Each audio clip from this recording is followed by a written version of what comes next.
एक शख्स जिसने अपने बाप को प्यासा मारा, एक शख्स जिसने अपने भाई को मार दिया, एक शख्स जिसने जबरदस्ती इस्लाम को थोपने की कोशिश की, लाखों लाखों खून जिसके सर पर है, वो महान है। बताता हूँ, पहले ये देखो। देखिए, जब तलक के मेरा मानना ये है, मेरा पर्सनल मानना ये है कि जब तलक के दिल्ली में मानसिंह रोड रहेगा, जयसिंह रोड रहेगा, जब तलक के जयपुर रहेगा राजस्थान में, क्या सोच है रे तेरी, मानना पड़ेगा, तब तलक के मुगलों को और औरंगजेब को कोई खत्म नहीं कर सकता। ये सब जिंदा रहेंगे। मेरा मानना यह है कि औरंगजेब ने जब हुक्म दिया कि किसकी हत्या कर दो, इस पे हमला कर दो, इस पे जंग कर दो, अरे बड़े खतरनाक लोग हैं, इसको नेस्तनाबूद कर दो, तो उस हुक्म का पालन करने वाले जो लोग थे, कौन है ये लोग? अगर उनके नाम जिंदा रहेंगे तो औरंगजेब और मुगल कभी नहीं मर सकते। कहां से आते हैं ये? मेरा मानना अपना ये है कि शिवाजी महाराज, शिवसेना के भी हमारे किशोर तिवारी जी बोल रहे हैं, बाकी लोग बोल रहे हैं, शिवाजी महाराज को गिरफ्तार करके धोखे से ये भगवान क्या जुल्म है, औरंगजेब के दरबार में पेश करके और उनकी जेल में डालने वाला राजा जयसिंह, अगर उसके नाम पर शहर रहेगा जयपुर और उनके वंशजों को डिप्टी सीएम बनाया जाएगा, अरे देवा, ये गड़बड़ है बाबा, तो औरंगजेब कभी नहीं मर सकता, ना मुगल मर सकते। मान सिंह से लेकर और राजा जयसिंह सवाई तक ये सब मुगलों के लिए काम कर रहे थे, सारे कछवाहा राजपूत। अरे बाप रे, ये तो धोती खोल रहा है। तो अबू आसिम आजमी पर तो एफआईआर हो रही है, और औरंगजेब के लिए हत्याएं करने वाले, औरंगजेब के लिए खून बहाने वाले, औरंगजेब के लिए राणा महाराणा प्रताप पे हमला करने वाले। बेकार है भैया, मैं तो टूट गया मैं तो अब। औरंगजेब के लिए मुगल फौज का कमान संभालकर महाराणा प्रताप को खदेड़ने वाले जो मान सिंह है और उनके वंशजों को तो आप डिप्टी सीएम बना रहे हैं, उन पर तो कोई बात ही नहीं करता। तुम्हें शर्म है? कुछ शर्म आया है? नहीं। मैं टेलीविजन के ऊपर आज भारत सरकार से मांग करता हूं कि औरंगजेब के नाम की कोई सड़क नहीं होना चाहिए, कोई शहर नहीं होना चाहिए, लेकिन एक सेकंड, मान सिंह के नाम पर रोड का नाम बदलिए, जय सिंह के नाम पर रोड का नाम बदलिए, राजा जय सिंह के नाम से बसाए गए जयपुर को उसका नाम बदलिए, और जय सिंह के वंशजों को डिप्टी सीएम पद से हटाइए। उनका हुकूमत में कोई काम नहीं है। सर मुझे बोले डोंट बी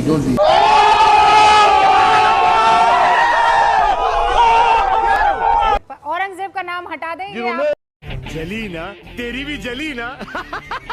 आप शिवाजी महाराज को गिरफ्तार कराया, लेकिन 3-4 नाम बता रहे हैं कि वो हट जाए। सुधांशु जी लेकर आए हैं एक रिक्वेस्ट। वाहियात बातें करने लगते हैं इन लोग। देखिए, औरंगजेब पे नहीं बोल पाए, इधर उधर चले गए। तो मैं ये भी बताना चाहता हूं, आप कह रहे हैं मिर्जा राजा जयसिंह को भेजा था छत्रपति शिवाजी को लाने के लिए, मगर क्यों? तो वो वचन दे के आए थे कि ना ये गिरफ्तार होंगे, ना इनके खिलाफ कोई बदसलूकी होगी। चल झूठा। और इसका प्रमाण शिवाजी के राजकवि भूषण ने खुद लिखा है कि जब शिवाजी दरबार में पहुंचते हैं तो उनको 6000 के मनसबदारों के पास बैठने के लिए कहा जाता है। हाँ, ये कर लो पहले। बड़े लोग हैं, पहले ऐसे करते होंगे। जिसको देखकर शिवाजी को बुरा लगता है और वो जाकर उलेमा की कुर्सी पे बैठ जाते हैं। ये क्या हो गया? ये क्या सुन रहा हूं मैं? औरंगजेब चाहता तो उसी समय उनको मारा जा सकता था, पर उसने देखा कि अगर मैंने यहां पे कुछ किया तो जितने लोग हैं उनके तलवार अपने मुंह पे हाथ जा चुके थे।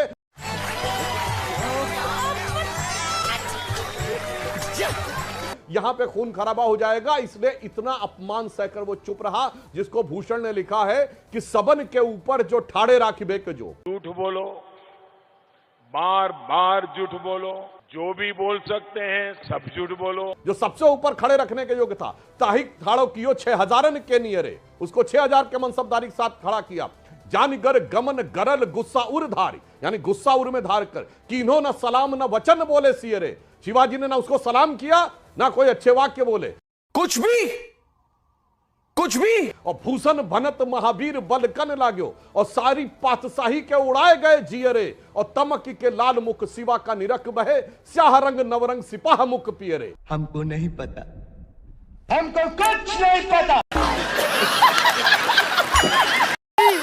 यानी उसके बाद जो उनका गुस्से का चेहरा देखा तो नवरंग एक वन ऑफ द एडजेक्टिव था औरंगजेब का, उसका रंग जो था स्याह पड़ गया और सिपाहियों का रंग पीला पड़ गया। जनाब ऐसा नहीं था जो आप कहने का प्रयास कर रहे हैं। छलना चूतिए। उसी वजह से औरंगजेब की हिम्मत नहीं हुई कि अगर मैंने किया तो उसके बाद जयसिंह और राजपूतों का भी रिएक्शन मुझे सामना करना पड़ेगा। नहीं, झूठ बोल रहा है। इसलिए मेरे भाई जो हिस्ट्री को तोड़ना मरोड़ना लड़ाने के लिए आपस में प्रयोग करना, उस सारी बातों को समझिए। मगर अभी तक नहीं बोल पाया असीम वकार साहब कि अपने सगे 3 भाइयों शुजा, मुराद और दारा का कत्ल करना, ऐसा कोई आदर्श आप अपने परिवार में चाहेंगे? मैं कब हो गया ये? कब हुआ कब? सगे बाप को जेल में डालकर पानी के लिए तरसाना, मुझे लगता है ऐसे बाप को। और मैं एक और बात बताना चाहूं, फेंको, फेंको अपनी पूरी शक्ति के साथ फेंको। दारा शिकोह वो व्यक्ति था जिसने संस्कृत सीखी, उसने उपनिषदों को पढ़ा, उपनिषदों का फारसी में अनुवाद कराया। और असीम वकार साहब आपको पता उस अनुवाद का क्या नाम था? सिर्रे अकबर। तो क्या नाचो मैं? यानी वर्ड्स ऑफ गॉड। मगर कोई, मैं आज के जमाने में कट्टरपंथी मुस्लिम और सेकुलर दल को नहीं देखता हूं दारा शिकोह की जयंती बनाता। पार्टी बदल लिया साला। दारा शिकोह ने किताब लिखी है मंजमल बहरीन, और उसने कहा कि इस्लाम में जिस रहस्य ज्ञान की बात है वो वास्तविक ज्ञान उपनिषदों में है। ये दारा शिकोह ने लिखा। भाई साहब कुछ ज्यादा नहीं हो गया ये? मतलब कुछ।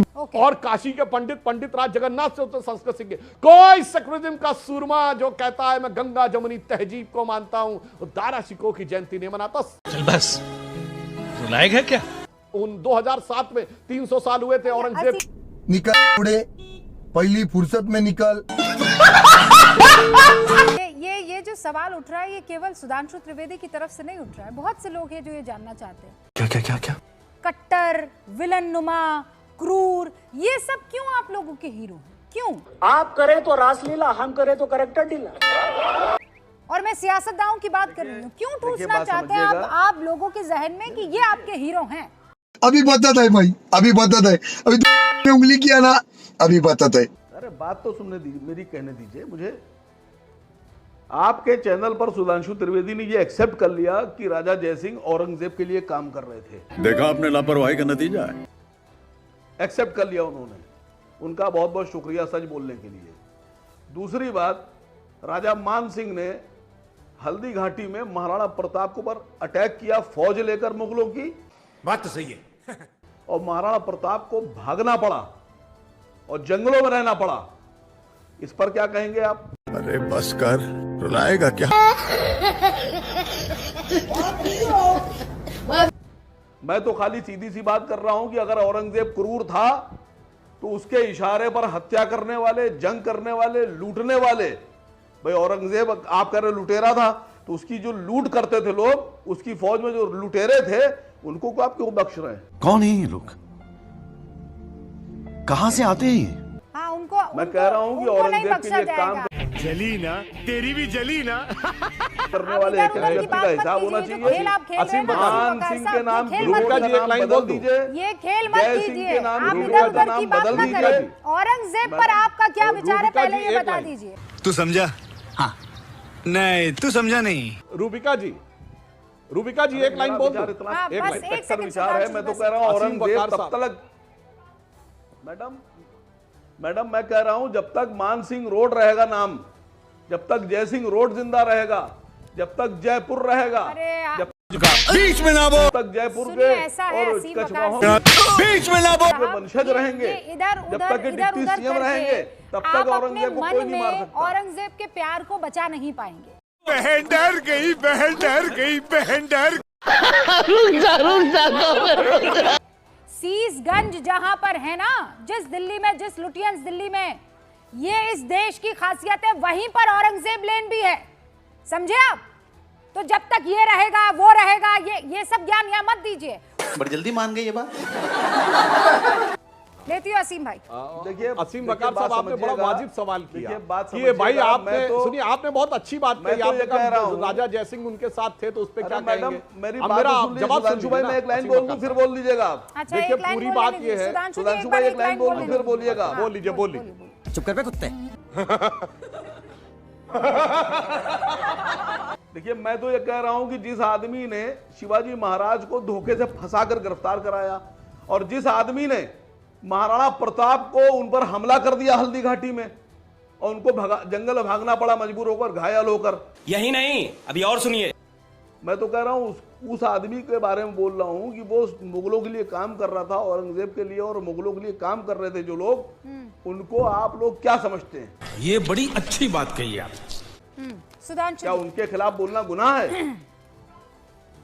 तौबा तौबा तौबा, थारा मूड खराब कर दिया। दोनों बातें।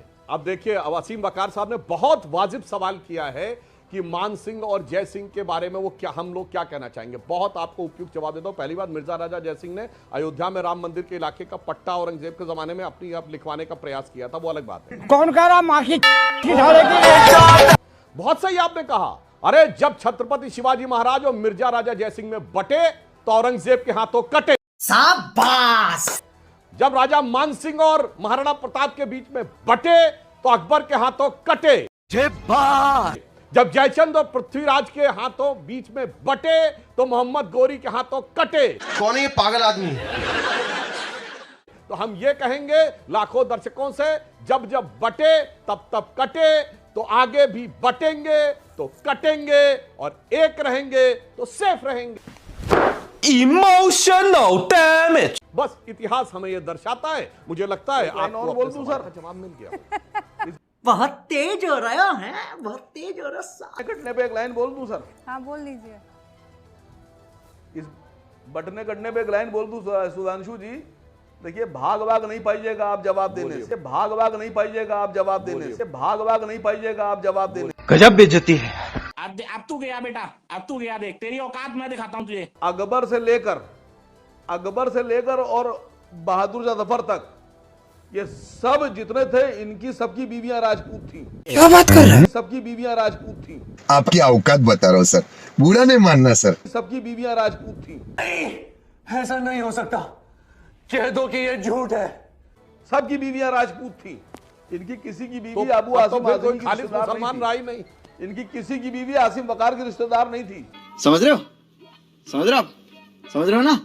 इनकी तो मतलब- सबकी बीवियां जो थी, तो मतलब आपके वो हिंदू वंशज अमान है सिंह ना? और जयसिंह के खानदान की रिश्तेदार थी। तो आपके आप वंशज इस हिंदू बात को है नहीं ना? समझ रहे हैं। कैसा कैसा?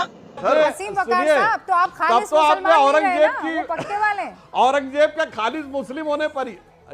सुनिए अब असीम वकार साहब, मुझे कैसे भी करके निकाल मेरे भाई, मैं फंस गया हूँ यहाँ। शरिया मैं के कह रहा हूं, हिसाब जब तक के- से सुनिए, सर, इस्लामी सुनिए सर, शरिया के अरे हिसाब सुन तो से लीजिए हजरत, सुन तो एक लीजिए, मिनट। क्यों नाराज हो रहे हैं आप? नाराज आपके सवाल का थोड़ी, वो जवाब तो दे आपसे देता हूं। पूछ मैं रहे गलत बात हैं। नहीं अरे बोलता हूं। जवाब नहीं, बहुत अच्छा आपने सवाल किया है। मैं हिस्ट्री असीम सर, वकार मैं- साहब, मैं इस्लामी कह रहा हूं, शरिया के जब हिसाब तक से औरंगजेब किसी के मुस्लिम की रिश्तेदार गैर मुस्लिम और से शादी औरंगजेब के नाजायज है। इसकी माँ का भोला चेहरा साले खाते हैं आके भूल भी जाते हैं। थक अब बताइए, औरंगजेब के लिए और लड़ने वाले कोई भी फौजी जोधाबाई जिंदा कन्वर्ट रहेंगे नहीं तब हुई तक थी, कि तो औरंगजेब बताइए नहीं मर सकता। फिर तो ये सब नाजायज आपको कहला पहले दिए ना उनको आपने, मारना तो पड़ेगा। मुगलों के बादशाहों अस्तगफिरुल्लाह को। लजीज। क्योंकि इस्लामी शरिया के अनुसार मुस्लिम की गैर मुस्लिम से शादी नाजायज है जब तक कन्वर्ट ना हो जाए। अब बोलिए साहब, क्या कहना वकार साहब इसका? ये सब दोगलापन है, मैं तेरा दोगलापन उतारता हूँ अब। आप इस मुगल बात को बादशाह क्या हो समझिए गए? कि जिन लोगों ने अपनी बेटियां दी नाजायज करवा दिए। उन पर आप बोल अरे नहीं साहब, रहे। ये जो जिन आप लोगों ने उतर के मुगलों गढ़ के के आदेश बचने पर का लूटमार प्रयास की, करेंगे, इतना जंगे आसान की, नहीं उन है पर आप बच बोल पाना नहीं मेरे रहे। भाई। सुधांशु जी, आपको बस एक स्वीकार सेकंड करिए, रुकिए। सर। सुधांशु जी रुकिए। असीम वकार भाई, आप में इतनी असीम हिम्मत वकार नहीं है। भाई, हिस्ट्री कोई नहीं बदल सकता आप में है। इतनी हिम्मत किसी में हिस्ट्री नहीं है को, चैनल पे बैठे अरे आदमी भाई पर यहाँ बैठ राजा के जयसिंह के इतनी खिलाफ और इतनी उनके वंशज चर्चा के कर खिलाफ रहे बोल हैं, दे। इतनी चर्चा कर रहे हैं और बोल रहे हैं हिम्मत नहीं है। माँ खराब हो जाएगा, मैं माँ अम्मा बहन पे आ जाऊंगा, मैं इनकी अम्मा बहन पे आ जाऊंगा। मैडम एक बात खाली इतनी जवाब दे दीजिए। देखिए, सुधांशु जी को बहुत हिस्ट्री मालूम है, उनसे खाली इतना पूछ लीजिए कि मराठों और राजपूतों के बीच में कितनी लड़ाइयां हुई और कितनी खूनरेजी हुई। साला ये दुख का खत्म नहीं होता बे। तो वो तो यही तो बोल रहे हैं मराठियों के ना साथ है, कि राजपूतों जब के साथ है। मराठा और राजपूत अलग हुए तो मुगलों ने उसको लीजिए, उनको हम तो यही काटा। करेंगे, बटे थे तो कटे बटे थे तो कटे थे, कटे किसके द्वारा? इन मुगलों के द्वारा। वो तो कह रहे, मान रहे हैं। सब क्या देखना पड़ रहा है, अच्छा है मैं अंधा हूँ। ये बात झूठ थोड़ी है कि जब जब आपस में ये लोग बटे, वो आया आक्रांता मुगलों के नाम पर और उसने कर दिया काम तमाम। हजारों सैकड़ों। जवाब ले लीजिए। अब सर एक सेकंड, दीपक चौरसिया भी इंतजार कर रहे हैं। दीपक भाई, आपने देखा ना मसला कहां से शुरू हुआ, कहां तक पहुंच गया? निकल, पहली फुर्सत में निकल। तो साथियों फाइनली अपनी इस वीडियो का हो चुका है द एंड। उम्मीद है कि आपको हमारी ये वीडियो अच्छी लगी होगी। अगर वीडियो अच्छी लगी हो तो वीडियो को लाइक करके, हमारे चैनल को सब्सक्राइब करके, बगल में बने घंटी वाले आइकन को दबाकर ऑल को सिलेक्ट कर लें, ताकि आगे आने वाली ढेरों रोमांचक व मजेदार वीडियोज की नोटिफिकेशंस आपको बिना किसी अड़चन के प्राप्त होती रहें। तो वीडियो को क्लोज करने से पहले साथियों आप लोगों से गुजारिश है, यदि आप लोग हमारे चैनल पर नए हैं तो चैनल को सब्सक्राइब कर लेना, और हाँ वीडियो को लाइक करना तो भूले से भी मत भूलना, क्योंकि आप लोग वीडियो तो देख लेते हैं पर वीडियो को लाइक और चैनल को सब्सक्राइब करना भूल जाते हैं। तो जल्दी से जल्दी लाइक और सब्सक्राइब भी कर लो यारो, क्या जाता है आपका, इसमें पैसे थोड़ी ना पड़ते हैं। तो साथियों अभी के लिए इतना ही, मिलूंगा नेक्स्ट वीडियो में, तब तक के खातिर स्वस्थ रहो, मस्त रहो और जहां भी रहो सबसे आगे और फर्स्ट रहो। टिंग टोंग।